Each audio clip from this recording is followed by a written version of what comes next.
Comenzamos. Buenas tardes a todas y a todos. Bienvenidas a esta segunda parte de la primera jornada del Congreso Ibérico de Energías Renovables. El título de esta mesa, el título de esta tarde, mejor dicho, es el papel de las administraciones en la evaluación de los proyectos de energías renovables. Esta tarde vamos a tener dos mesas, como sabéis, y en esta primera las intervenciones versarán sobre el estado actual del despliegue energético.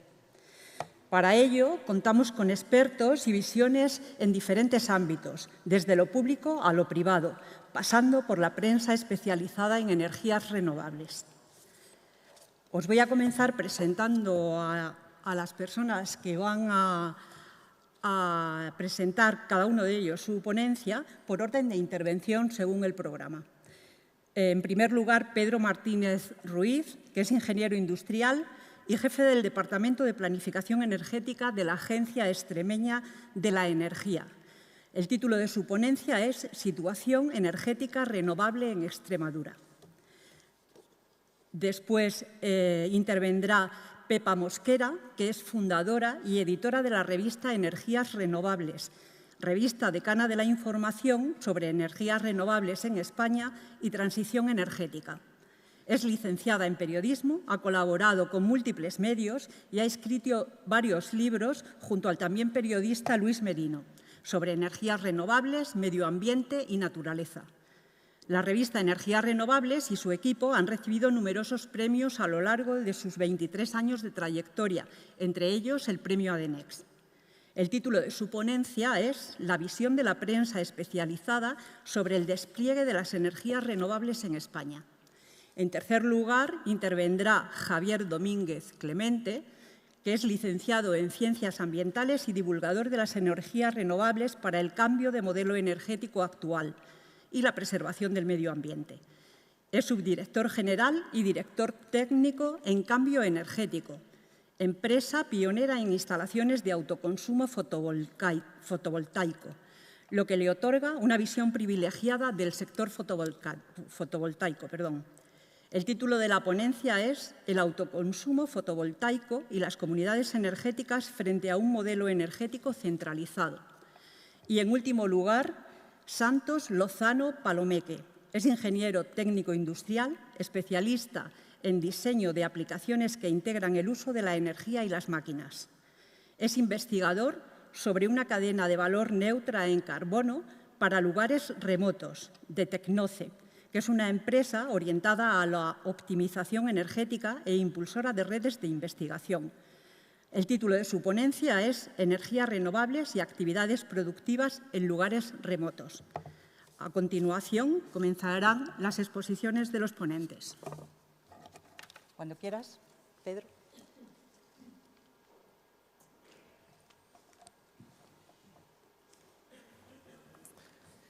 Hola, buenas tardes. Gracias a Atocha por la presentación y gracias a ADENEX por contar con nosotros para este congreso. Y bueno, pues sin más dilación vamos a empezar con la presentación. No sé si lo tienen que poner los técnicos o...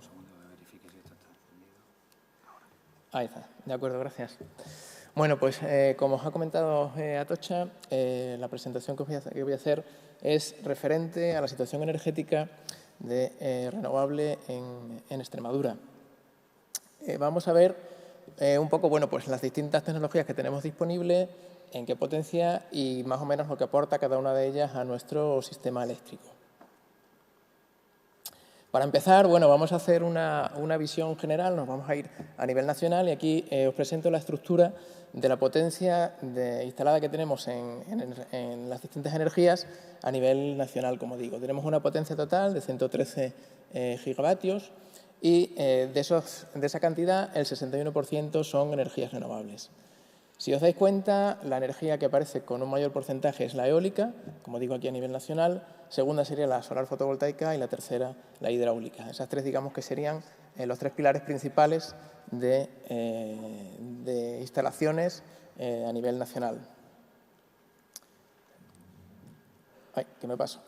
Si nos vamos a Extremadura, nos vamos ahora a hacer esa imagen en nuestra región, vemos que la potencia es casi un 10%, un 9,3% de esa potencia total a nivel nacional, y el 80% es renovable. Contamos en Extremadura con 20 puntos por encima de la media nacional.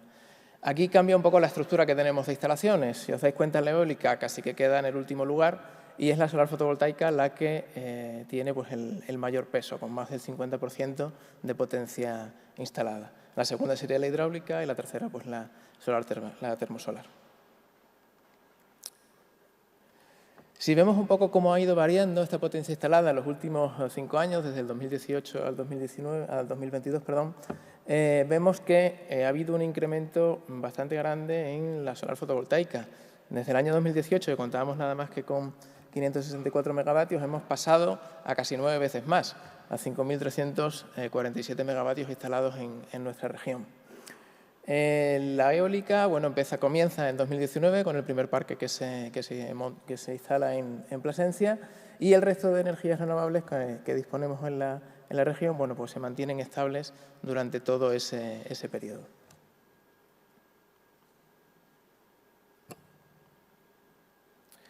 Si lo trasladamos a lo que es generación, aquí os muestro el aporte que hacemos desde Extremadura al Sistema Nacional en Energías Renovables, y como se muestra ahí, bueno, pues es casi de un 9%, un 8,7%. Todos son datos de 2022. Si os dais cuenta, bueno, nosotros a nivel potencia instalada estamos en la 4ª posición a nivel nacional, pero en generación, en este año pasado, este año 2022, pues simplemente hemos quedado en la 6ª posición. Eso se debe a que, bueno, una de las energías que utilizamos, que es la hidráulica, bueno, pues con el año meteorológico que hemos tenido, pues en 2022 no ha sido suficiente, y bueno, pues realmente el aporte grande que se ve es de la solar fotovoltaica, pero esa hidráulica pues ha quedado en un nivel un poquito más bajo, y por ello hemos quedado en esa posición y solamente hemos generado un 40% de nuestra energía con fuentes renovables. El otro 60% ha sido con fuentes no renovables. Esa variación, si estudiamos un poco en esos últimos 5 años, ahí sí podéis ver lo que os comentaba de la hidráulica. Si os fijáis, en el año 2018 la producción está en casi el doble de lo que se produjo en 2022. Entonces, bueno, es una tecnología variable. Al final, las energías renovables dependen mucho de las condiciones climáticas que tengamos a lo largo del año, y bueno, pues esas producciones evidentemente van variando. La que ha tenido, evidentemente, pues una subida mayor, pues es la solar fotovoltaica, evidentemente por ese incremento de potencia que ha sido montando en estos últimos 5 años, y el resto de energías pues prácticamente se mantienen medio estables a lo largo de estos últimos 5 años. Todos estos datos son de Red Eléctrica y los podéis consultar si queréis.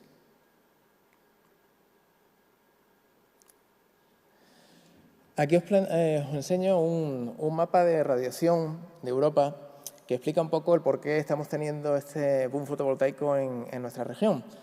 Si os dais cuenta, partimos de colores rojizos hacia colores más azulados. Los rojizos son donde hay una mayor radiación medida en horas de sol, y los azulados los que menos. Y bueno, nuestra región, bueno, pues se mantiene en una de las posiciones más interesantes, ¿no?, donde hay una mayor radiación solar.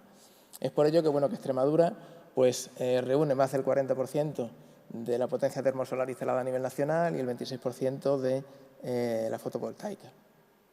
Y en 2021, bueno, te pongo un poco el dato que es interesante, con la producción que hubo en termosolar y en fotovoltaica, cubrimos un 134% de la demanda que tenemos en la región directamente. Es decir, que somos grandes productores de electricidad con tecnología solar. Si nos vamos un poco a números de instalaciones que tenemos en nuestra región, en Extremadura hay 675 plantas fotovoltaicas, de las cuales 186 de ellas son de más de 1 megavatio, repartidas, bueno, por distintos municipios de la región. Solo 8 de ellas están por encima de los 50 megavatios, ¿vale? Así todos tienen un valor un poco inferior. Y bueno, pues la producción, evidentemente, como hemos comentado, pues es muy alta con esta tecnología. Ahí os enseño una fotografía de una instalación que hay en Zorita, en el embalse de Sierra Brava, en el que, bueno, Acciona ha montado, creo que es una instalación de casi 1 megavatio, con 3.000 módulos, flotante dentro del embalse y bueno, pues es un proyecto un poco demostrativo de bueno, pues otra posibilidad, de otra existencia de este tipo de instalaciones. Están haciendo mediciones de bueno, pues producciones que sostienen con distintas composiciones y viendo también pues, bueno, el mantenimiento y demás de estas instalaciones cómo resulta, ¿no? Entonces, bueno, no deja de ser un proyecto demostrativo interesante. Respecto a la termosolar, bueno, pues contamos con 17 plantas de concentración solar, aproximadamente cada una de ellas son de unos 50 megavatios y bueno, pues esta tecnología respecto a la fotovoltaica, tiene el beneficio de que bueno, se le pueden sacar más horas solares, bueno, porque al final acumulas ese calor y puedes producir en horarios fuera del sol.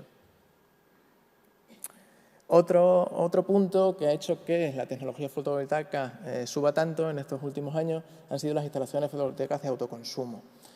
Actualmente contamos con casi 10.000 instalaciones, con una potencia de casi 100 megavatios y se ven, bueno, si prácticamente vas en cualquier municipio, por cualquier municipio y ves bueno, porque cada vez en las cubiertas van saliendo más instalaciones. Sí es cierto que la potencia que tenemos instalada en autoconsumo en Extremadura es solo un 1,5% de la que hay instalada a nivel nacional. Es decir, bueno, pues tenemos por ahí todavía bastante posibilidad de crecimiento y es interesante el que se siga creciendo de esta manera. Y se ve, bueno, pues una variación exponencial, ya que en el último año, se ha aumentado más de un 300% la potencia que había instalada. Además, bueno, las leyes ahora mismo nos permiten lo que se llama el autoconsumo compartido, que bueno, de una sola instalación pues varios usuarios puedan beneficiarse, lo cual lo hacen todavía más atractivo.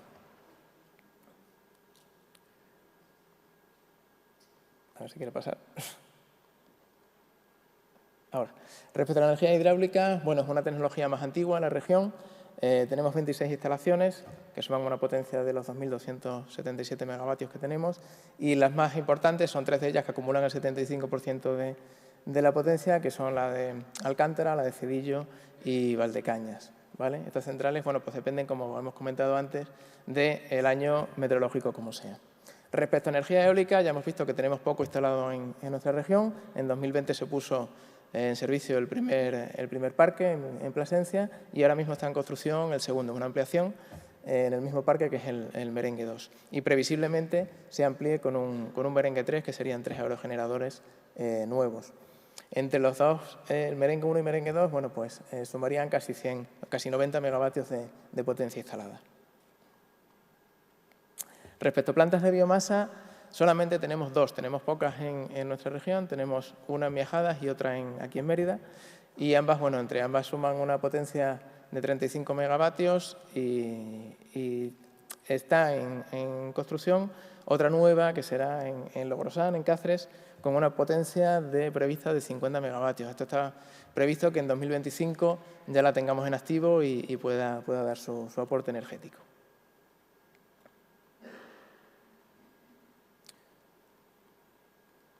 Vaya, se resiste.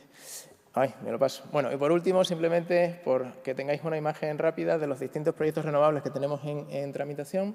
Actualmente tenemos 171 nuevos que aumentarían esas potencias que hemos visto en 4,23 megavatios, 4.326 megavatios, perdón, y con todas esas nuevas energías instaladas, más o menos iríamos cumpliendo lo que se planteó en el Plan de Extremeño Integrado de Energía y Clima Horizonte 2020. Aparte, hay nuevos proyectos también centrados en acumulación energética y bueno, también se está estudiando la posibilidad de nuevos proyectos en temas de hidrógeno verde, de tanto producción y transporte de hidrógeno verde. Bueno, cierro porque creo que me he pasado un pelín del tiempo. Muchas gracias por su atención y paso al siguiente ponente.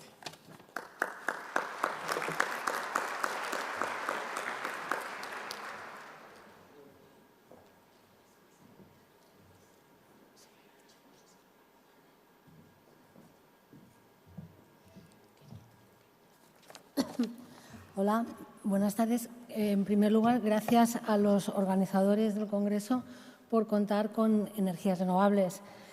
Con la de vista que, como decía Atocha, bueno, lanzamos hace ya 23 años.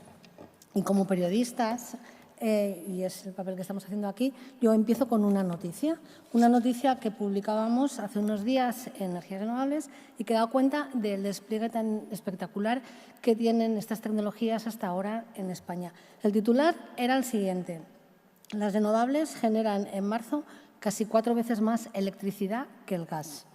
En concreto, la generación de las renovables, estoy hablando de la totalidad de España, la generación de las renovables en marzo supuso el 54,6% del mix, con la eólica a la cabeza, que aportó el 28,7% del total. Pero en proporción, la aportación más destacada fue la de la fotovoltaica, porque nada menos que creció un 108% respecto al año anterior, esa misma fecha, respecto a marzo de 2022. Esta alta producción renovable está ligada, lógicamente, pues, a la cantidad, a la potencia que hay instalada en estas tecnologías, que en España en total unos 117 gigavatios, destacando la eólica, que tiene en torno a 30.000, y la solar fotovoltaica, que tiene ya más de 20.000 megavatios. En las horas de máxima radiación solar, la solar fotovoltaica llegó a cubrir en marzo el 50% de la demanda nacional de electricidad, lo que ayudó a bajar de manera muy significativa el precio de la luz. Y este es, de hecho, algunos días, cuando la eólica y la solar estaban generando muchos electrones verdes a tope, hubo un momento en que los precios del mix de electricidad se acercaron a cero. Bueno, esta es, obviamente, una de las grandes virtudes que tienen las renovables, y es que abaratan el precio de la luz. Pero, por supuesto, hay otra muy importante, más importante todavía, que es que son decisivas para combatir las emisiones que causan el calentamiento global. En España, según datos de Red Eléctrica de España, más de un 63% de la producción actual de electricidad está ya libre de emisiones de CO2. Abro paréntesis porque aquí también está incluida la nuclear, aunque aporta un poco menos de las renovables. Estoy hablando de electricidad solamente. Otro gran valor de las renovables, como la fotovoltaica, la mini eólica, la microhidráulica, es que nos permiten generar también nuestra propia electricidad. Según datos de la Asociación Solar UNEF, el año pasado en España se instalaron más de 2.500 megavatios en nueva potencia para autoconsumo solar, de manera que ya hay más del doble, hay unos 5.250 megavatios instalados en autoconsumo. Producir muchos electrones verdes tiene otra ventaja que es mucho menos conocida, o por lo menos bastante menos conocida entre los que no son especialistas, y es que favorece el funcionamiento de la hidráulica de bombeo. Volviendo al mes de marzo, en concreto, pues gracias a la generación esa tan alta que hubo de energía solar, el bombeo creció un 120%. Y esto también nos ayuda a abaratar la electricidad, el precio de la electricidad. Porque, cuando el precio de la electricidad es bajo, desde el embalse, ya sabéis que las centrales de bombeo tienen 2 embalses a diferente altura, entonces cuando el precio de la electricidad es bajo, se bombea el agua hacia arriba al embalse de arriba, ¿no? Y luego cuando el precio de la electricidad es alto, se turbina hacia abajo para generar electricidad. Con lo cual, en marzo, por ejemplo, cuando el precio era bajo y se bombeaba hacia arriba, el bombear esa electricidad hacia arriba costaba entre 40 y 50 euros, pero luego esa electricidad generada con esas centrales de bombeo llegó a valer entre 100 y 130 euros el megavatio hora. Hay muchos más datos que completan este retrato positivo de las energías renovables en España. Por ejemplo, según la Asociación de Empresas de Energías Renovables, APA, gracias al parque actual que tenemos de energías limpias y autóctonas, que es un dato importantísimo, España se ahorró en el año 2021 tener que importar 25,5 millones de toneladas de combustibles fósiles. Estas importaciones nos hubieran costado 10.327 millones de euros y casi 3.100 millones más en derechos de emisión. En el mercado eléctrico el ahorro fue de 10.478 millones de euros. Todos estos datos, si tenéis curiosidad, están publicados en diferentes momentos, en diferentes artículos de la revista.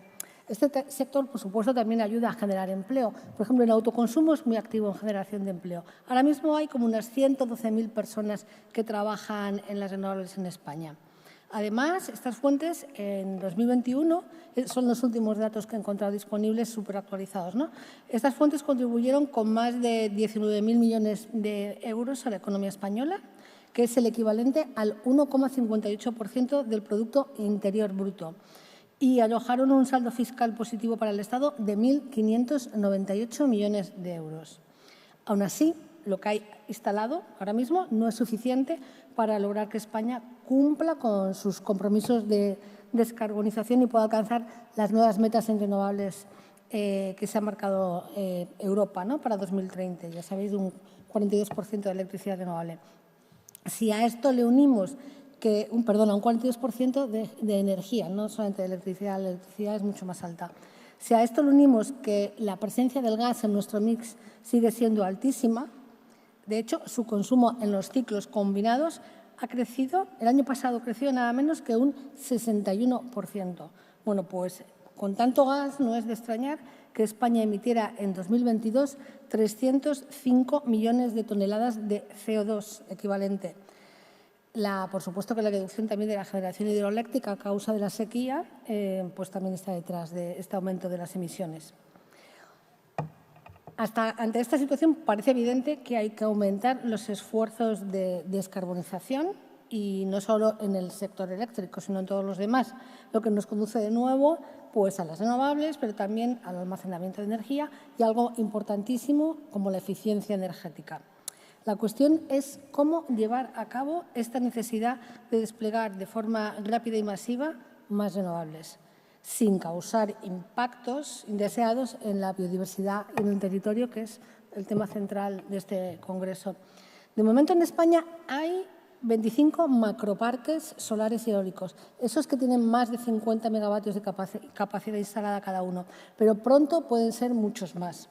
Desde principios de 2022, la Administración central ha dado el visto bueno ambiental a 182 grandes instalaciones solares y eólicas y las comunidades autónomas han autorizado 1.236 más pequeños. En Extremadura, por ejemplo, sin que me corrijan si me equivoco, hay 140 proyectos autorizados por un total de 3.657 megavatios. Si todas estas instalaciones llegan a construirse, cosa que probablemente no va a ocurrir, se distribuirían entre 250 municipios y generarían más de 33.000 megavatios de energía limpia, ahorrando infinidad de emisiones de CO2, porque como sabéis, o si no lo sabéis os lo cuento, cada megavatio de energía limpia generada ahorra más o menos unas 300 toneladas de CO2 equivalente. El objetivo del MITECO, del Ministerio para la Transición Ecológica, es que estas nuevas centrales eólicas, solares, etcétera, estén en funcionamiento para junio de 2025. Pero claro, este modelo de desarrollo está creando un importante rechazo social. El Observatorio de Sostenibilidad, por ejemplo, dice que se trata, hablando de los megaparques, dice que se trata de un modelo inviable porque depreda el territorio, destruye zonas naturales esenciales y ocupa zonas de cultivo productivas. Otras entidades, muchas entidades, también critican el papel que desempeñan las grandes empresas y los fondos de inversión, que son, obviamente, los que tienen el músculo financiero para sacar adelante estos grandes proyectos. Frente a este modelo, piden potenciar la energía fotovoltaica en tejados, las naves industriales, en los centros comerciales, etc., y avanzar en el balance neto para que la población se beneficie de esta tecnología, de las renovables, y así evitar el impacto de las grandes instalaciones sobre el territorio. También creen que esta forma de despliegue permitiría eliminar parte de la eólica con mayor contestación social y ofrecer beneficios a las personas y no a las empresas. En el otro bando están quienes aseguran que solo con autoconsumo y pequeñas instalaciones no se puede poner freno a la crisis climática, que no hay tiempo para ello porque ya estamos sintiendo de una manera muy inquietante sus efectos y además advierten que frenar este desarrollo nos aboca a seguir consumiendo combustibles fósiles y a perpetuar nuestra dependencia de la energía contaminante.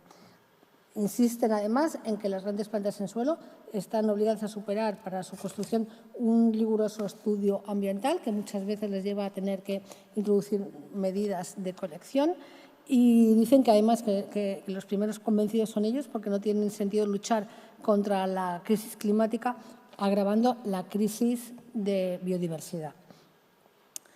En fin, desde Energías Renovables nos preguntamos si el problema puede ser que no esté tanto en esas grandes instalaciones, sino en que carecemos de una ordenación adecuada del territorio, que marque claramente dónde se puede y no se puede poner este tipo de infraestructuras, y también en que a lo mejor estamos explicando mal la necesidad de desarrollar rápidamente las renovables, en por qué esto es importante. Y no es importante para todos, no es importante para las empresas, es importante para todos, para toda la sociedad. La realidad es, y yo creo que en eso sí que coincide todo el mundo, en que necesitamos sí o sí energías verdes, las energías verdes. De manera que creemos que la vía para resolver el conflicto exige un ejercicio de comprensión y de responsabilidad por parte de todos, de los políticos, las ONGs, los ecologistas, agentes sociales, etcétera. Personalmente yo lo que creo es que asentarse en la confrontación no nos va a ayudar a nadie, salvo a los intereses de las grandes compañías petroleras y gasistas. Como os decía antes, en Energías Renovables hemos publicado muchos artículos y reportajes que reflejan las diferentes visiones sobre el desarrollo de estas tecnologías y los argumentos de una y otra parte. Su acceso es libre, podéis entrar, quien esté interesado, echar un vistazo, puede entrar en la web y sencillamente servirse del buscador para encontrar la información que le interese. Y nada, eso es todo. Muchas gracias.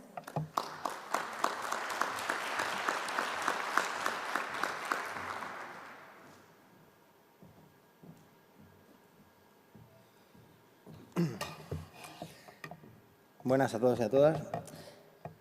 A ver si aparece la presentación. Bueno, yo voy a intentaros contar un poco cuál es mi perspectiva, conociendo un poco el sector fotovoltaico y no solo el sector fotovoltaico de la parte de los grandes parques, sino también de la pequeña empresa que está trabajando en el autoconsumo, en las comunidades energéticas y un poco en los proyectos más centrados en el territorio.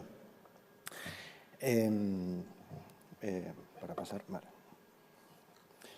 Bueno, la ponencia se llama Autoconsumo fotovoltaico y comunidad energética frente a un modelo centralizado, porque al final creo que hay que hablar de qué modelo energético queremos también y de si vamos a reproducir con la fotovoltaica y con los parques eólicos el mismo modelo centralizado en todos los sentidos que teníamos anteriormente.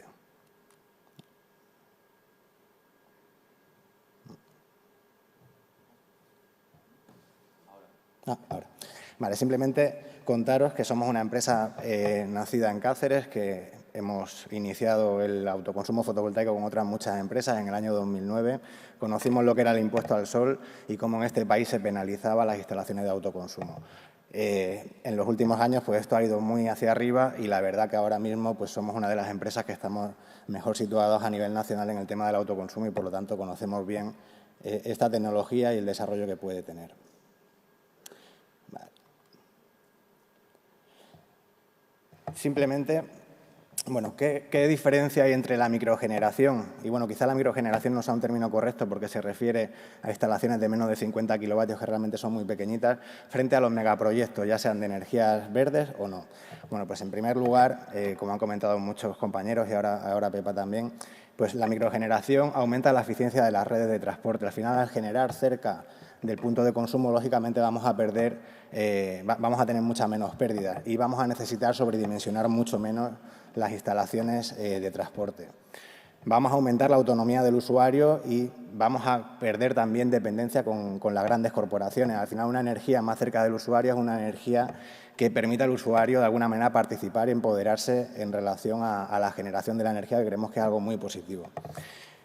Los proyectos de tamaño relativo tienen un impacto ambiental reducido, como todos sabéis, frente al impacto ambiental considerable, ¿vale? Que habría que poner, como bien decía Pepa, en equilibrio, ¿no? Las reducciones de gases de efecto invernadero con los impactos ambientales que tienen los grandes proyectos de renovables.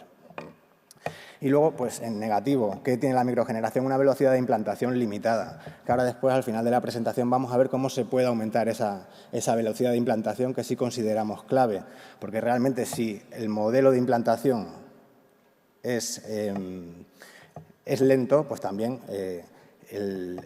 los gases de efecto invernadero pues van a continuar. Ay, perdón. ahí. No vamos a considerar esa descarbonización en el tiempo que se necesita, ¿no? En ese sentido, los megaproyectos, lógicamente, pues van a tener una velocidad de implantación muy alta y, por lo tanto, una reducción de CO2 también muy alta. Y, bueno, en cuanto a la microgeneración, vamos a aprovechar superficies que ya están desaprovechadas en cierta manera, ¿no? Por ejemplo, los tejados y demás, frente a condenar la condena de terrenos productivos en muchos casos.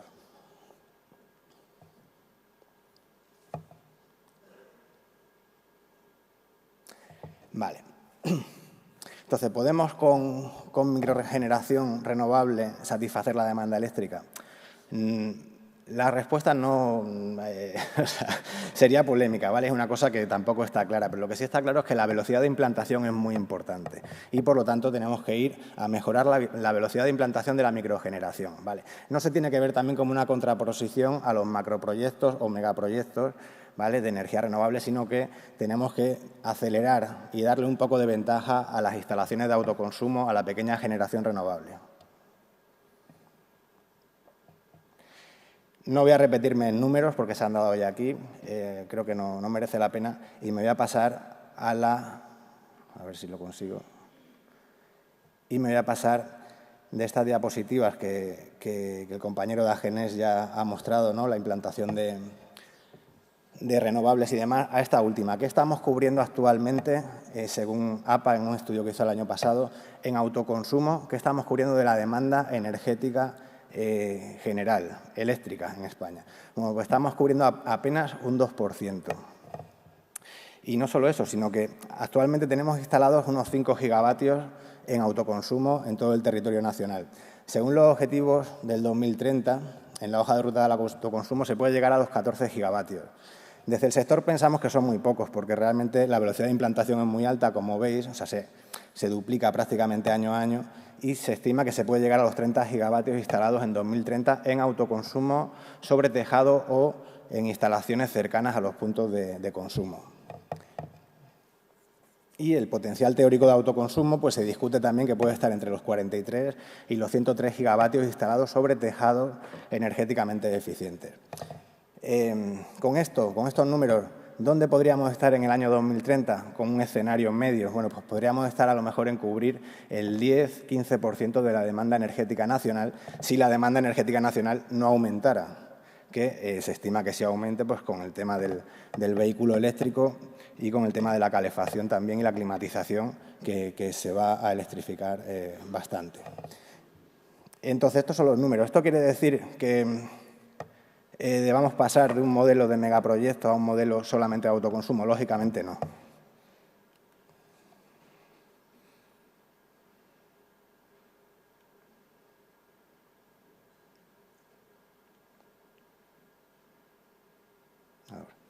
Vale. Bueno, desde nuestro punto de vista no tenemos que resignarnos a un modelo energético centralizado, pero tampoco hay que ser inocentes. O sea, realmente si queremos tener una transición energética eficiente y rápida, va a haber que llegar a un modelo mixto. En este modelo mixto, pues de pasar de parques de 100 megavatios a instalaciones individuales, pues hay un camino intermedio, hay una vía intermedia. Parte de esta vía intermedia, desde nuestro punto de vista, son las comunidades energéticas o los autoconsumos en tamaños ya considerables, ¿vale? Esto nos saca de un modelo individual en el que cada uno tiene su instalación en el tejado y que solamente es accesible pues, para gente que vive en unifamiliares y en el campo, ¿no? y nos puede llevar a un modelo de economía mucho más interesante en cuanto a la energía. Además, las comunidades energéticas al final también disfrutan de una economía de escala. El tamaño medio de las instalaciones pues, también reduce el impacto y, sobre todo, lleva a la ciudadanía a participar en un modelo energético que consideramos que es muy importante que la ciudadanía se haga partícipe y dejemos de depender 100% pues, de las grandes corporaciones que siempre han manejado el sector energético. Para ello, se nos han ocurrido en cambio energético 10 medidas que podrían ayudar a implementar tanto las comunidades energéticas como los autoconsumos de mediano tamaño y también residenciales. Bueno, en primer lugar, el balance neto real. O sea, no podemos poner al autoconsumo a competir en un mercado eléctrico con grandes parques fotovoltaicos y en el mismo terreno. Realmente, esto, como se verá en el futuro, puede llevar a una canibalización de precios en la que realmente el autoconsumo acabe en unos años no siendo tan interesante. Entonces, hay que intentar ir a un modelo de balance neto en el que se cambien vatios hora por vatios hora. Es decir, la energía que vertamos a la red no se cotice en el mercado, sino que se guarden esos vatios vertidos para recuperarlos en otro momento.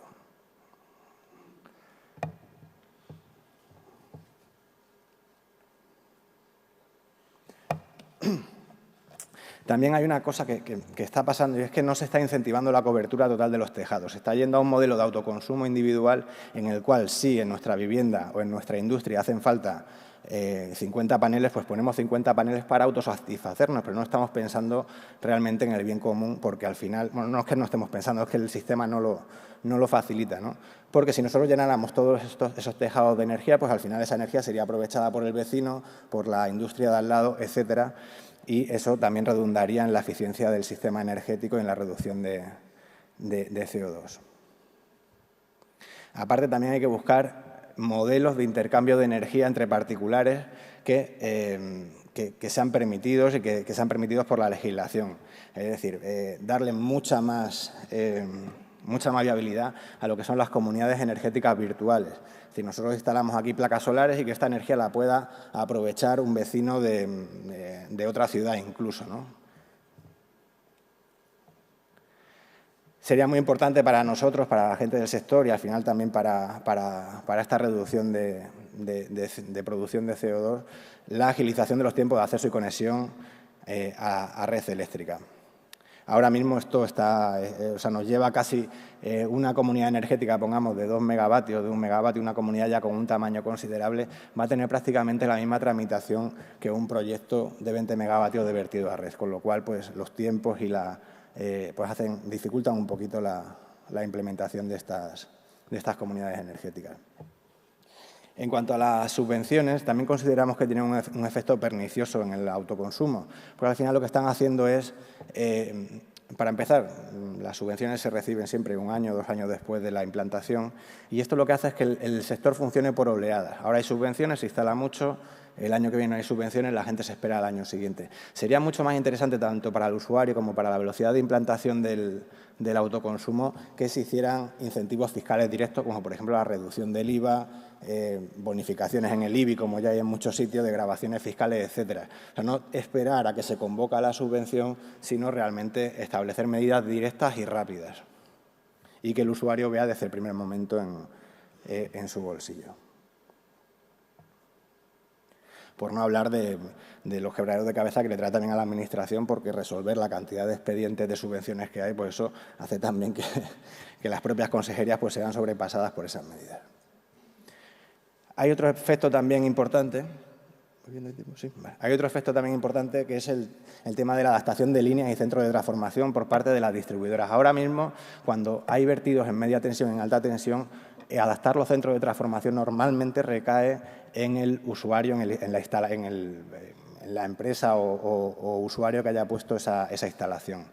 ¿Esto qué quiere decir? Que en muchos casos se están utilizando mecanismos antivertidos. Esto es una cosa muy compleja de la legislación que creo que no tiene sentido explicarla aquí, pero estamos haciendo muchas instalaciones, la mayoría de las instalaciones grandes que se están haciendo de autoconsumo se están poniendo con mecanismos antivertidos.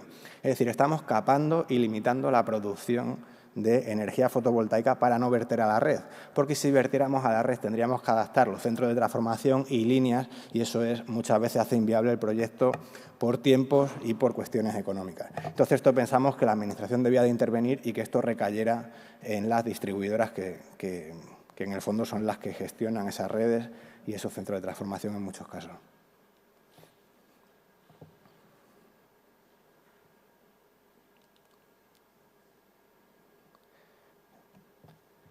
En cuanto a las comunidades, sería muy interesante aumentar la distancia regulada entre productor y consumidor. Empezamos con el Real Decreto 2019 en 500 metros y ahora estamos en 2 kilómetros. Es decir, en una comunidad energética entre la producción y el consumidor puede haber como máximo 2 kilómetros. Esto tiene limitaciones porque al final en un pueblo de tamaño medio, pues 2 kilómetros no es mucho, ¿vale? Nosotros pensamos que eso sería bastante fácil que se ampliara y creemos que sería muy positivo.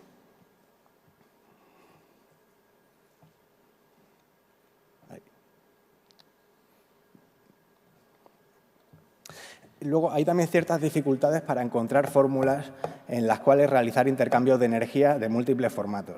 O sea, todo el tema de comunidades virtuales creemos que puede ser algo muy interesante en el futuro, pero ahora mismo tiene ciertas limitaciones. Si fuera por las comercializadoras, ya habría fórmulas de compartir la energía. Por ejemplo, mi instalación, el excedente podría compartírselo a través de la comercializadora a un tercero o a un cuarto con el que podría tener cualquier tipo de acuerdo. Ahora mismo eso no se puede hacer porque sería una donación. O sea, sí se puede hacer, pero habría que tributar por ello. Entonces, pensamos que hay que dar cabida a más fórmulas de intercambio de energía entre particulares y que esto aceleraría mucho la transición y el desarrollo del autoconsumo.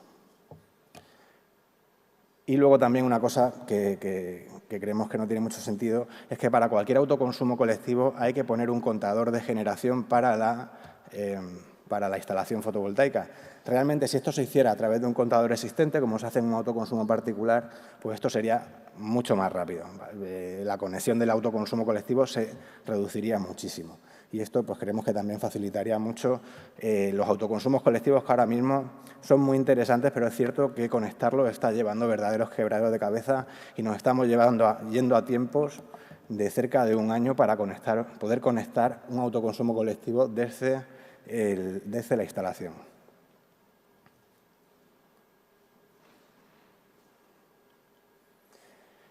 Esto va en la misma línea. Creemos que las administraciones no pueden poner en el mismo montón de expedientes las instalaciones sobre tejado que las instalaciones sobre suelo.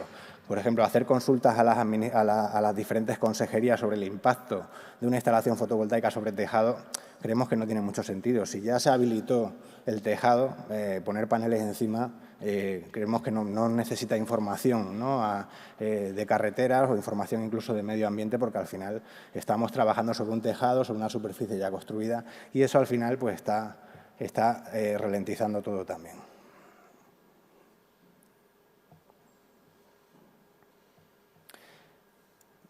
Y bueno, pues en la misma línea, desarrollar mediante incentivos todo tipo de baterías colectivas, físicas, porque al final el modelo individual tiene una cuestión que es que al final nos va a llevar a los usuarios a tener que colocar una batería de litio individual en cada instalación. No ahora, pero a lo mejor en 4 o 5 años, 7, 8, sí puede que esto sea así.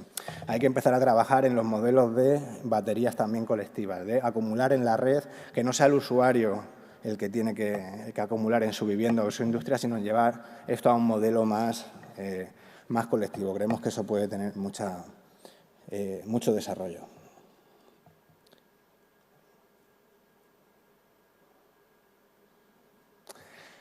En cuanto a retos futuros, el tema de la canibalización de precios. Al final, si hacemos que el autoconsumo compita en el mismo mercado que la energía fotovoltaica de un proyecto de 500 megavatios, pues lógicamente el autoconsumo en este sentido va a retrotraerse un poquito y va a primar la instalación sobre suelo y la instalación de grandes parques.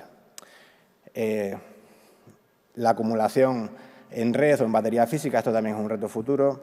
Los conflictos derivados de la minería del litio, al final la fotovoltaica y la eólica, pero mucho más la fotovoltaica, tiene que ir a un modelo en el que haya acumulación de algún tipo, ¿vale? Y esto, como sabéis, ya está generando conflictos con el litio. Esperamos que la batería de hidrógeno y otro tipo de baterías se desarrollen, pero de momento ese conflicto puede estar ahí. Y bueno, en cuanto a estrategia a largo plazo, no tenemos que olvidarnos que lo más ecológico es normalmente no consumir la energía, que esto es algo que se olvida mucho en el sector de las renovables. Y, oye, lo primero es reducir el consumo. También hay algo muy importante, el consumo privado de movilidad. Si ahora mismo el 80% del consumo energético nacional se dedica a movilidad y calefacción, si esto no lo llevamos a electricidad, el sobredimensionamiento eléctrico va a ser bestial. Entonces, no podemos cambiar un modelo de autoconsumo, de automóvil privado por otro modelo de automóvil privado eléctrico. Creemos que eso es un error. Y muy importante también mejorar la eficiencia energética de los edificios, reducir la demanda energética. Creemos que eso también es algo que hay que empezar a ver.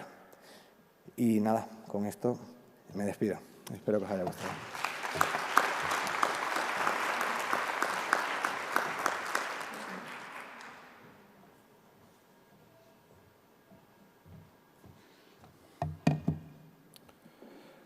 Bien, buenas tardes. Mi nombre es Santos Lozano y voy a hablar quizá un poco la oveja negra del sector de las renovables porque, en mi opinión, lo que estamos viendo pues, no es lo que a mí me gustara. Yo creo que el modelo está siendo equivocado y lo vi hace 20 años, más de 20 años, cuando empecé con las energías renovables y hace más de 30 con la energía, porque me dedico a la investigación energética.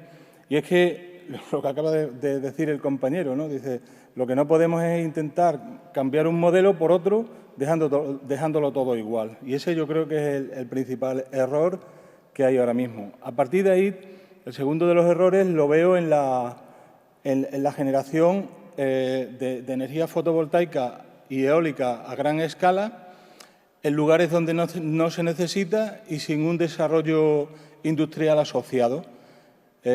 Nosotros, Tecnocés, es una empresa que creé en el año 2003, aunque yo estoy ligado al mundo de la ecología desde el año 1982, o sea, llevo toda la vida ligado al mundo de la naturaleza y bueno, estamos investigando desde entonces. El objeto social es la investigación industrial, pero estamos investigando precisamente en Red Natura 2000 cuáles son los efectos socioeconómicos que tiene el despliegue de la energía, ¿no? Tenemos ahora si se pone, tenemos una planta de investigación que es esta, en la que buscamos desarrollar lo que son cadenas de valor neutras en carbono y a partir del desarrollo de recursos endógenos. Es algo que, bueno, que siempre me ha gustado y por eso nos hemos centrado en ello. Empecé yo solo, pero ahora mismo pues tenemos ya un montón de proyectos de investigación. Eso me ha llevado a viajar por los lugares más remotos del mundo porque al final me especialicé en lo que es el lugar remoto que ocurría y eso me ha llegado a meterme en los lugares más céntricos, la República Centroafricana o el Congo, los lugares más remotos o lo alto de los Himalayas, ¿no? Para averiguar qué es lo que pasa, ¿no? Entonces, yo creo que lo que está ocurriendo ahora mismo con el despliegue de las renovables, he investigado bastante con nuestro equipo qué ocurrió en Extremadura en los años 50, porque también hubo otro despliegue de las renovables, que fue la energía hidráulica, que parecía otra panacea, pero claro, resulta que una vez que investigas un poquito en detalle, y aunque la retórica antiecologista no lo dice, pero resulta que donde se desplegó la energía hidráulica a gran escala, pues estamos ahora en los lugares más despoblados de Europa, que es donde yo estoy investigando, con densidad de población de menos de 8 habitantes por kilómetro cuadrado. Y claro, resulta increíble que, por ejemplo, en el embalse de Alcántara, con 1 gigavatio, pues se haya perdido el 80% de la población del pueblo en donde se hizo esa inversión. Entonces, yo creo que es un auténtico drama para la sociedad rural de España, tanto en muchas regiones del norte de España por la eólica, como en la parte de fotovoltaica aquí en el sur, porque lo que se está haciendo realmente es una ocupación del territorio sin un desarrollo socioeconómico asociado. Es decir, es la única inversión que cuando se acaba la inversión desaparece el negocio para la población local, salvo una caja de galletas, como dicen algunos, que es un pequeño impuesto que se le paga al ayuntamiento, pero no hay nada más, ¿no? Entonces, ese modelo lo veo catastrófico a largo plazo para la España vaciada, ¿no?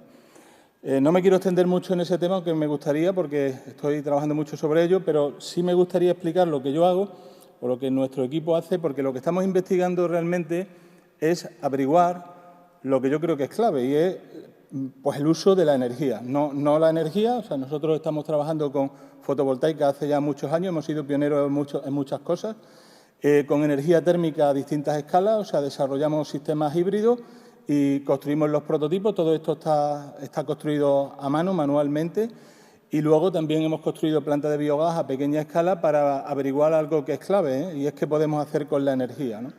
A partir de ahí, ya en los últimos años, desde el 2016, como digo, en Red Natura, porque casualmente yo estoy ubicado en plena Red Natura, en un bosque aluvial, pues estudiamos también la biodiversidad, porque aparte yo soy amante de las aves, ¿no? y trabajo con centros de investigación en España, y entonces estamos investigando ya proyectos de cómo está relacionada la biodiversidad real, no la ficticia, porque lo que se está hablando de biodiversidad me parece una auténtica patochada cuando se habla de que un parque fotovoltaico mejora la biodiversidad.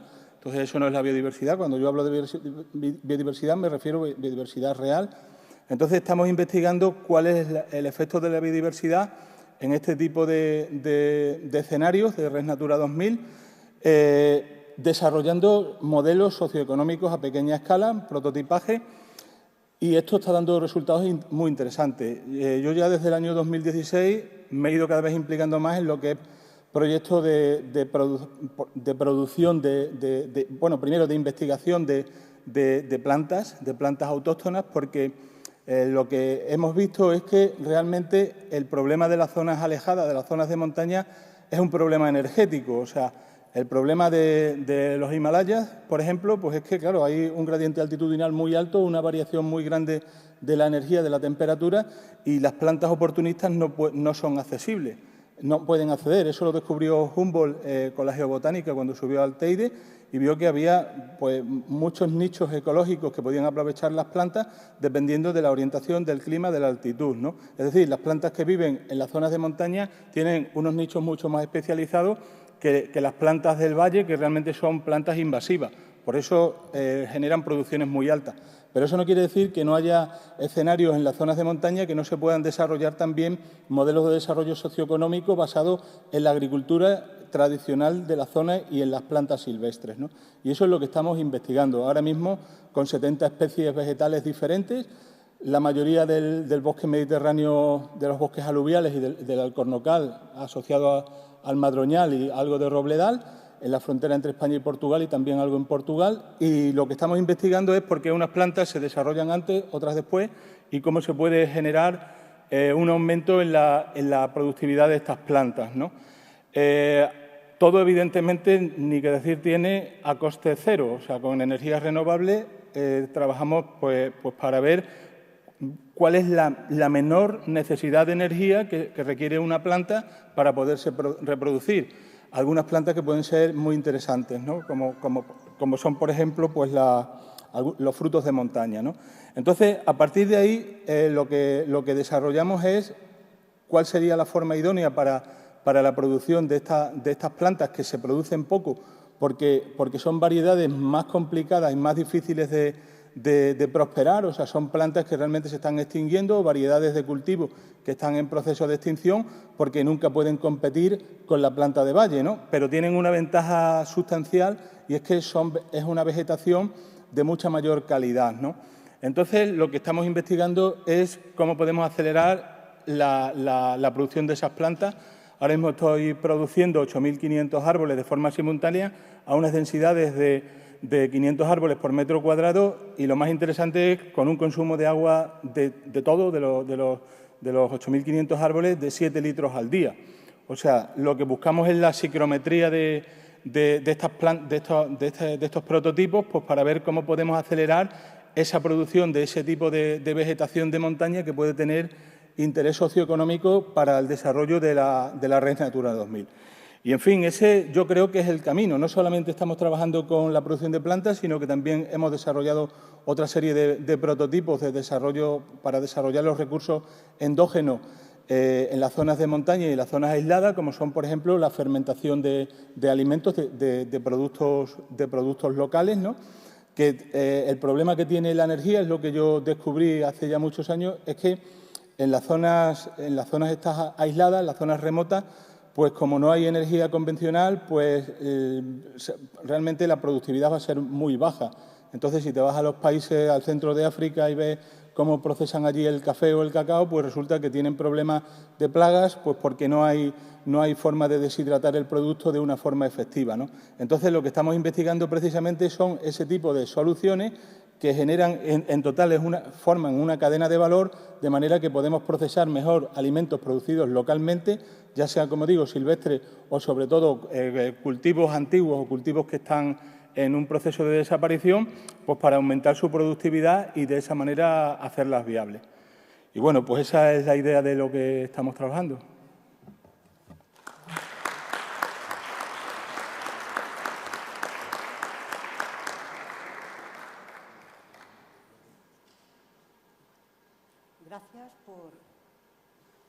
Gracias por todas vuestras intervenciones, por ponernos en una situación de cómo está la comunidad autónoma en el despliegue energético, con los datos que nos has ofrecido de la situación de la energía renovable en España, el planteamiento de ese modelo mixto para el despliegue energético y esa alternativa que Santos nos da de combinar esa implantación de energías renovables con un modelo productivo sostenible, ¿no? Ahora pasamos al turno de debate. Yo primero quería ofreceros a vosotros si tenéis alguna pregunta que haceros entre los ponentes de la mesa y después pasaríamos a las preguntas que nos han llegado a través de Internet. ¿Tenemos micrófonos? Simplemente por hacer un inciso, sí. Que si quieren preguntar desde el público, que lo tienen que hacer a través de... Sí, vale. ¿Lo comentas tú? Sí. Nada, comentaros que si desde aquí, desde el público que estáis asistiendo, queréis hacer una pregunta para que os conteste los ponentes, la tenéis que formular a través del Zoom, ¿vale? En el apartado de preguntas y respuestas. Y sin más, si los ponentes quieren entrar en debate...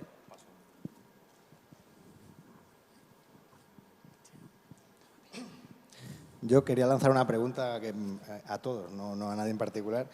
¿Qué pensáis vosotros que está quedando en el territorio, en Extremadura, de todos estos gigavatios que se están instalando? ¿Qué va a pasar con esto? Creo que Santos ahí ha apuntado una cosa muy interesante con el embalse de Alcántara, ¿no? Lo que ha pasado en esa zona y cómo en nada ha revertido en el territorio. Entonces, a ver si estamos siendo una comunidad que está generando muchísima energía, pero ¿qué está quedando en el territorio? Yo no lo sé, lo pregunto sin ninguna mala intención, pero ¿qué queda aquí? ¿Qué va a quedar?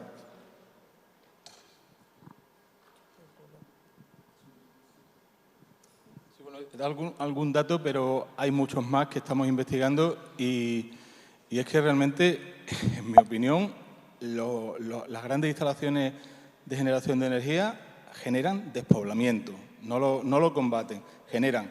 Aquí tenemos, y además, no solo eso, sino de forma muy perniciosa, se está creando un discurso antiecologista totalmente falso. Se está investigando lo que es la ordenación del territorio, pero se investiga sin investigar cosas que son esenciales, como esta que he hablado de Alcántara, pero es que en Almaraz pasa igual. O sea, lo que no tiene ni pies ni cabeza es que haya una central nuclear en Extremadura y resulta que el único pueblo que realmente tiene la población, y porque están los de allí, claro, los de la central, es Almaraz, pero si tú te vas a 10, 12 kilómetros, Romangordo, Casas de Mirabete y los demás, pues la población ha disminuido desde 1975 un 75-80%. O sea, eso es una catástrofe. El ejemplo a nivel nacional de generación eólica, que es Orihuela, que salió el otro día, le dieron un premio como compatibilidad entre medio ambiente y energía renovable, pues ha reducido la población un 15% desde que han metido los parques. Entonces, yo lo que me pregunto es qué está ocurriendo en el resto de España. O sea, en mi opinión, el modelo de generación centralizada a gran escala, sin desarrollo local, es muy pernicioso y muy negativo para las zonas rurales. Yo quería comentar que creo que hay proyectos malos que se hacen mal y proyectos buenos que se hacen bien. Lo digo desde la visión que tengo también de lo que nos llega y lo que vemos en energías renovables, en nuestra revista. Entonces, creo que, por ejemplo, podéis encontrar a lo mejor un referente en proyectos que ha recopilado CODES, en que muestra pues eso, proyectos que se están haciendo bien y que sí que van acompañados de de infraestructura, de ayudas, de desarrollo local positivo. O sea, no todo, yo no creo que todo sea tan negativo como lo pintas, pero creo que tienes mucha razón también que hay muchas veces que se hace muy mal y eso es lo que no se puede seguir haciendo. Perdón, no intervengo más. Es que esa es la clave. O sea, hay proyectos buenos y proyectos malos. Entonces, hay que saber, cuando se ocupa el territorio, lo que nos está penalizando, porque hay por ejemplo, donde Malpartida de Cáceres, Arroyo de la Luz, toda esa zona han llenado de parques fotovoltaicos y realmente ya no hay forma de construir ninguno más. Está penalizando al municipio. Otra zona, Trujillo, la fábrica de diamantes, lleva asociado parque fotovoltaico, fabuloso. O sea, cuando se compaginan las dos cosas me parece fabuloso, pero construir 1000 hectáreas de parque fotovoltaico en una zona es una condena total a ese territorio.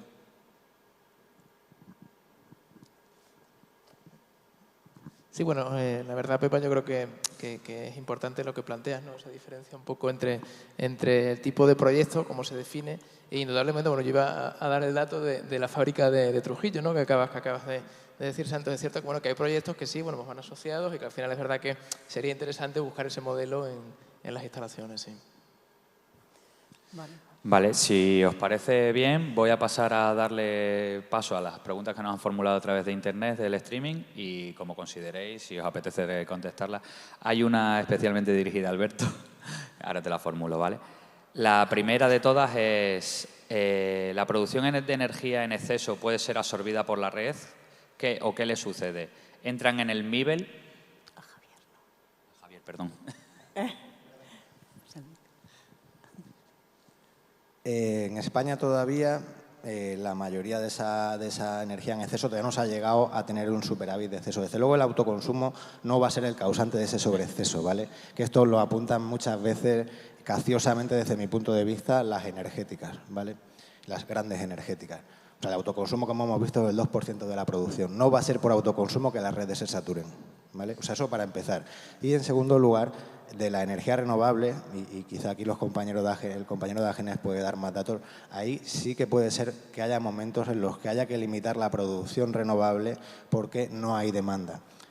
Todavía creo que se han dado pocos momentos de ese tipo ahora mismo en la península, pero es probable que se puedan dar en el futuro.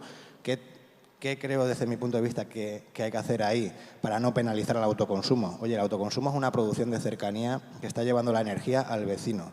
No penalices esa energía. Penaliza los grandes proyectos que son los que están inyectando grandes ríos de energía en una red que no es de cercanía. ¿Qué pasa? Que, lógicamente, aquí hay intereses económicos que van a hacer que, desde mi punto de vista, pues al final... bueno, no quiero ser demasiado malo, pero bueno, puede ser que le toque pagar al autoconsumidor, ¿vale? No obstante, y sin abandonar un poco la colación de lo que yo tengo entendido, que sí que hay maneras de almacenar esa energía sobrante o ese excedente en forma, pues, por ejemplo, como comentabais antes de la hidroeléctrica, bombeando por gravedad luego se gana ese potencial, o por ejemplo por gravedad, elevando bloques de hormigón en un eje vertical. ¿Qué opináis un poco de eso? Hay muchísimos modelos de acumulación de energía, muchísimos. Los de gravedad son los más interesantes desde mi punto de vista. Pero no conozco tanto a nivel macro la red eléctrica, entonces no te puedo decir exactamente, pero creo que ahora mismo esos proyectos están todavía, son escasos para el desarrollo que está habiendo de fotovoltaica. ¿Vale? Yo sí conozco cómo va. Vamos a ver, ahora ya sí se ha llegado a superar. El problema de la energía fotovoltaica es que es muy irregular. Yo, desde luego, coincido contigo que el modelo idóneo es el autoconsumo, eso está claro, y luego el modelo de producción fotovoltaica asociada a lo que es el consumo directo. El problema está en los grandes parques fotovoltaicos. Esta semana pasada hemos tenido, España se ha convertido en principal exportador de Europa de energía fotovoltaica. Claro, lo está absorbiendo, de energía de Europa, la semana pasada, porque lo está absorbiendo Europa. Llega el verano y tenemos unos excesos, pero así todo ha habido unos días en los que ha habido que tirar la energía directamente. Y hablo de tirar la energía en potencias enormes, no en potencias pequeñas, en potencias de lo que te genera una central nuclear. O sea, y luego, ahora mismo los proyectos que hay, pioneros de almacenamiento reversible, efectivamente están asociados a la central de Alcántara, es donde ya hay un proyecto que se está construyendo, vamos, está en proyecto, pero ya se está, digamos, muy avanzado. Lo que yo veo, que lo veo bien, pero yo todavía no tengo claro los costes, porque todo esto, la energía es un problema de costes. Entonces, lo que yo no sé, lo que es decir, ahora vamos a generar otra vez energía y otra vez lo subimos, otra vez lo bajamos, y sobre todo la evaporación que se produce en un salto de ese tipo.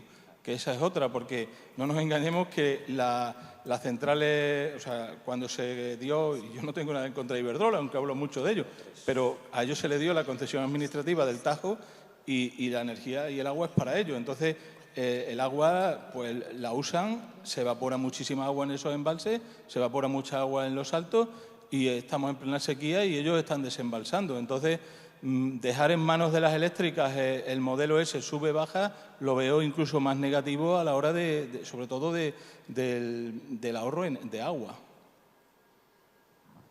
Pasamos, si os parece, a otra pregunta. ¿O queréis añadir algo? ¿No? Vale. En cuanto a las comunidades energéticas, observamos que las grandes distribuidoras están asumiendo el papel de promotoras de comunidades energéticas, proveedores de equipos, productores de energía, confundiendo y pervertiendo, entiendo que es, las reglas del mercado de distribución para pequeños consumidores y autoproductores y compitiendo deslealmente con los instaladores locales. ¿Tenemos problemas serios para regular estas actividades aquí?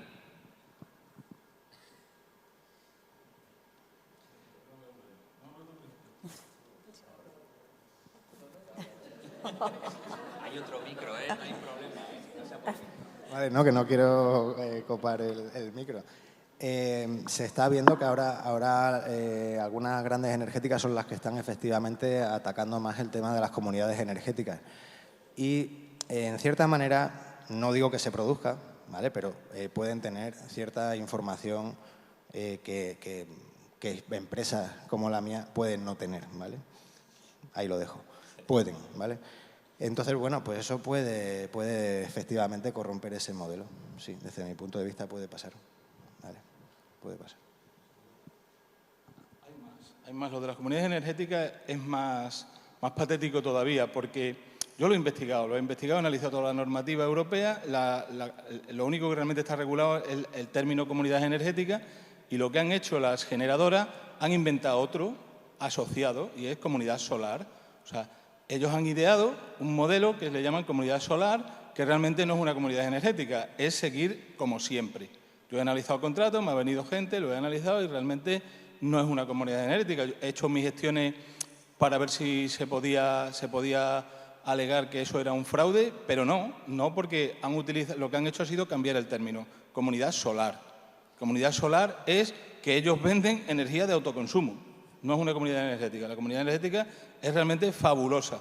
El problema es que las 2 o 3 compañías que han utilizado un término parecido, no voy a decir que sea un fraude, ni mucho menos, pero están usando un término totalmente engañoso. Vale, si os parece, pasamos a las siguientes. ¿Podéis explicar mejor el concepto de batería virtual?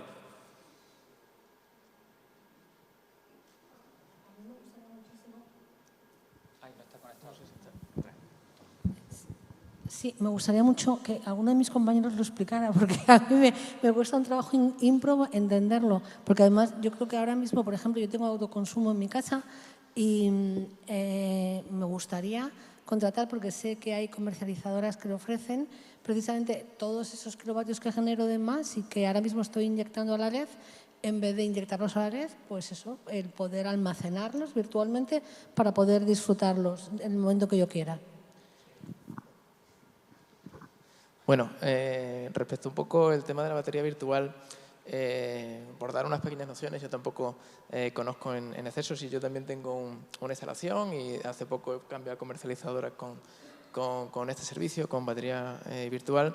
Y bueno, lo que sí, uno de los conceptos que nos tiene que quedar claro con la batería virtual es que no se almacena energía, sino que se almacena dinero, ¿vale? Era, yo creo que lo planteabas tú, Javier, en la presentación, que no vamos kilovatio hora por kilovatio hora, sino que, bueno, pues al final ese kilovatio hora, cuando tú lo produces, se te abona a un precio, el precio que esté acordado bien con la comercializadora o bien, bueno, pues si estás en libre mercado, pues en el PVPC, el que esté en ese momento, en esa hora, y eso se va acumulando dentro de ese elemento que llaman como batería virtual, que al final sería pues como un pequeño monedero que tú vas acumulando.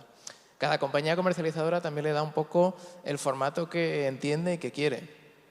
Hay compañías que, bueno, pues con ese dinero que tú vas acumulando compensas una serie de conceptos o compensas otros conceptos diferentes. Lo que todos los usuarios yo creo que buscamos al final es una factura cero, ¿no? De, bueno, yo estoy produciendo, evidentemente, pues un exceso de energía que se utiliza por otros usuarios de la red, que la comercializadora está aprovechando en su propio beneficio, bueno, pues que de alguna manera compense y conseguir esa factura cero. Entonces, bueno, es cuestión de estudiar un poquito el mercado, ver qué comercializadoras sí consiguen o qué términos se pueden suplir con esa batería. Y bueno, no sé si lo he explicado bien o me he quedado más o menos, pero bueno, al final la intención o la base es un poco que toda la energía que a ti te sobre la acumulas en ese monedero, por llamarlo de alguna manera, y luego con eso pues vas compensando el resto de elementos de tu factura. Yo, si me permites un segundito, porque yo también soy consumidor de unas placas solares, en su día estuve mirando y demás, y lo que tengo yo entendido por batería virtual es que tú los excedentes que generas y que sirven para compensar tu término variable, que es lo que tú captas normalmente, mensualmente de la red, que es lo que normalmente te compensan todas las distribuidoras, las comercializadoras, perdón. Estas comercializadoras con batería virtual lo que te dicen es, además de ese excedente y de ese término variable, te voy a compensar el resto de términos de tu factura, monetizándote, precisamente es transformar la energía en dinero, y de ese término fijo, que son potencia, alquiler del equipo, etcétera, etcétera, se te puede quedar a cero. Inclusive, si ese excedente superase esos términos fijos, se te monetizaría en la nube. Pues, por ejemplo, imagínate que son 40 euros los excedentes libres de compensación y tienes término fijo 20, esos otros 20 euros te quedarían en la nube para el mes siguiente. No sé si lo he explicado bien o no, pero bueno, así lo entendí yo, vaya. Mira, lo habéis explicado perfectamente. Yo no soy objetivo porque nosotros ofertamos una batería virtual, ¿vale? Pero sí que quiero dejar claro una cosa. La batería virtual es una respuesta del mercado, una respuesta de las comercializadoras a una deficiencia de la legislación. La legislación lo que, entre comillas, limita es la exportación. Solamente te hacen compensación, según el Real Decreto 244/2019, solamente te puedes compensar en el mismo mes, ¿vale? Con lo cual, lo que no consumas en ese mes lo perderías. Las comercializadoras se han inventado una fórmula comercial, ¿vale? Con la cual, lógicamente, van a ganar dinero, en la cual te permiten llevarte esa energía vertida hoy a otro mes. Esto, para mí, es positivo porque lo que aumenta es el despliegue del autoconsumo. Es decir, hace que el usuario pueda tener su factura a cero. Entonces, para mí es positivo. ¿Por qué? Porque en lugar de poner 5 placas solares, va a poner 8. ¿Por qué? Porque en el cómputo le va a salir mejor. Al final, eso son menos emisiones de dióxido de carbono, etcétera, ¿no? Entonces, desde mi punto de vista, es interesante. Una cosa, ¿conocéis algún modelo, por ejemplo, en otros países como Alemania, que esté más avanzado? Seguro que no sé, yo lo que he visto, por ejemplo, en comunidades energéticas, es que algunas de las cosas que estabais comentando están mucho más desarrolladas allí. Alemania tiene una diferencia sustancial respecto a España que es interesante dejarla en este congreso caer, y es el porcentaje de autoconsumo, que es del 50%, o sea, de energía distribuida. O sea, tiene una enorme... En tejado, me refiero en tejado, no instalaciones de autoconsumo, sino parques fotovoltaicos y energía fotovoltaica en zona urbana. O sea, estamos hablando del 50%. Y aquí creo recordar que es el 75% en parques fotovoltaicos. O sea, Alemania lo que tiene es... No, pero mucho más. En Alemania tiene el 50% en parques fotovoltaicos, grandes parques fotovoltaicos, y el otro 50% en el resto de las instalaciones. Vale, si nos importa, vamos a avanzar. La última pregunta-respuesta y ya pasamos a la siguiente mesa. Vale, en los datos que se aportan sobre el ahorro de emisiones de CO2 por megavatio de energía solar, ¿se tienen en cuenta la huella de carbono de la fabricación y transporte de esas placas? ¿Proceden mayormente o exclusivamente de China? ¿El coste ambiental de su suministro es muy elevado y no se consideran los datos que se aportan? Eso es una pregunta, una cuestión que dejan ahí en el aire. No sé si queréis aclarar algo. El cálculo de la huella de carbono de la energía fotovoltaica y demás, eso es un modelo de la EPA americana, que tiene un cálculo que yo lo leí hace tiempo, tampoco llegas a ese nivel de detalle, pero una cosa es la huella de carbono y otra es el ciclo de vida del producto, que es lo que están preguntando ahí, y ahí no lo tienen en cuenta. El ciclo de vida del producto, desde que se empieza a generar el producto que vas a utilizar en una instalación hasta... Eso no lo consideran. Lo que no se tiene en cuenta, ¿no?, a la hora de calcular. Eso es el ciclo de vida del producto. Yo la verdad es que no sé exactamente pero sí que creo que es un modelo normalizado en Europa y que cuando se dan los datos oficiales de cada país son porque se hace la medición de una manera homogénea y se computa para saber cuánto le corresponde a cada Estado, por ejemplo, limitar sus emisiones. O sea que no sé exactamente si se está considerando la vida absoluta y completa del producto. Entiendo que se debería hacer así, pero te aseguro que me voy a informar sobre ello. Es muy interesante. Mira, yo es que tengo amigos que se dedican precisamente a estudiar este tema. Esto se llama payback energético, es decir, cuánto cuesta producirlo, cuánto cuesta transportarlo, etcétera. Hay diferentes estimaciones.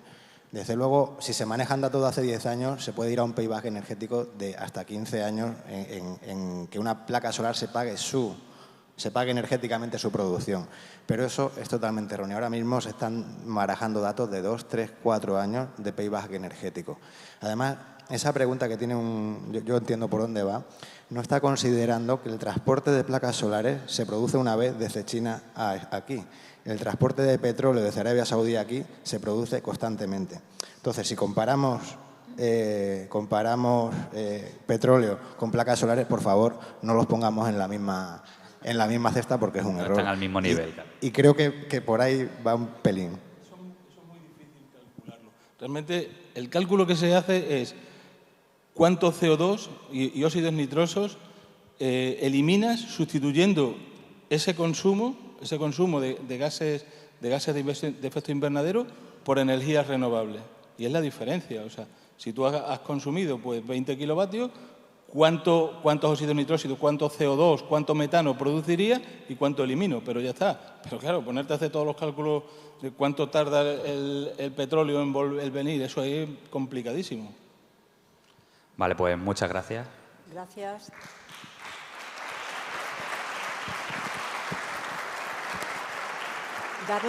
Darles las gracias de nuevo a Santos, a Javier, a Pepa.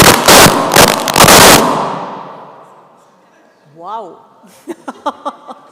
Creí que era un asalto al Congreso.